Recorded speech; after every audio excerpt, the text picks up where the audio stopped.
It's so far away.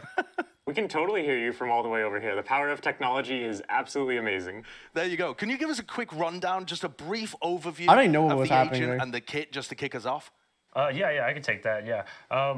Fade is an initiator, and she will be bringing similar outputs to Sova in terms of recon, with a little bit of her own unique twist, and we hope that... Dude, it looked like it looks like a arena thing, you know? We've seen that a lot of her kit revolves around the trails.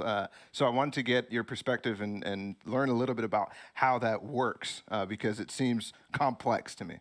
Yeah, that's a great question. So the trails, they work basically like the opponents will leave trails once they get affected by certain abilities from Fade, specifically her signature and her ultimate.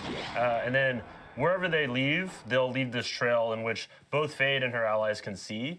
And that will usually give you information on a longer tail information that lasts around 12 seconds to be able to make a call or a play on where an opponent is, even if you don't have, Sova's level of wall hacks. In many examples, if somebody could leave a location and they could go left or right, you can know exactly where they went. I think that's information that's going to be powerful. One of the kit that I was wondering about as well. Double wall hacks. They have some form of Wall counterplay hacks, with but the more kit wall being hacks. Breakable. How much of Fade's kit can you destroy on the opposing side of it? Yeah, there are two components of Fade's kit that you can destroy. Her creature, you can destroy before it gets to you, and then her haunt, which is her signature. It's much like a reveal dart from Sova. A bit different in how it's placed, but it is also destructible before it can ever reveal you. The other components of the kit That's ridiculous. So you've got this prowler that's going out. It's a big cat. You've got the recon that you've talked about as well. Then there's the tether and the ultimate. Can you walk me through those final two as well? Yeah, so the tether, or we're calling it Seize. It's a grenade-like ability that will, when it explodes and hits the floor, it'll create a zone, and if the enemies are caught in the zone, a shadowy hand will grab their leg and restrict their movement for a brief amount of time. Wait, And, Astra it'll Pull? also deafen them, as I talked about before. So Deafened Astra Really scary Pull? feeling of being effectively trapped and you can't hear anything. So you don't know when they're going to swing or if a raised nade is coming, etc. Like you just don't know exactly where to go. So that's the Seize, and then the ultimate Nightfall. Very similar to a Breach ultimate in the sense that it creates a gigantic rolling wave forward. But the difference is that it'll trail enemies it overlaps or hits, and also deafen them and decay them. So you'll take 75 HP damage immediately, but the HP will start going back up right as it happens. So it's kind of like surviving a nightmare if you can live through the whole thing. But they have a lot of they're on a time pressure to come and get you. This is also a Turkish agent. Decay? And you've got such a large, passionate group of that Turkish fans. What kind of stuff do you go through to ensure that the agent Eric, feels you're hearing this shit? authentically Turkish? What are some of the things that you've kind of gone into with the agent specifically to get that feeling out of the game?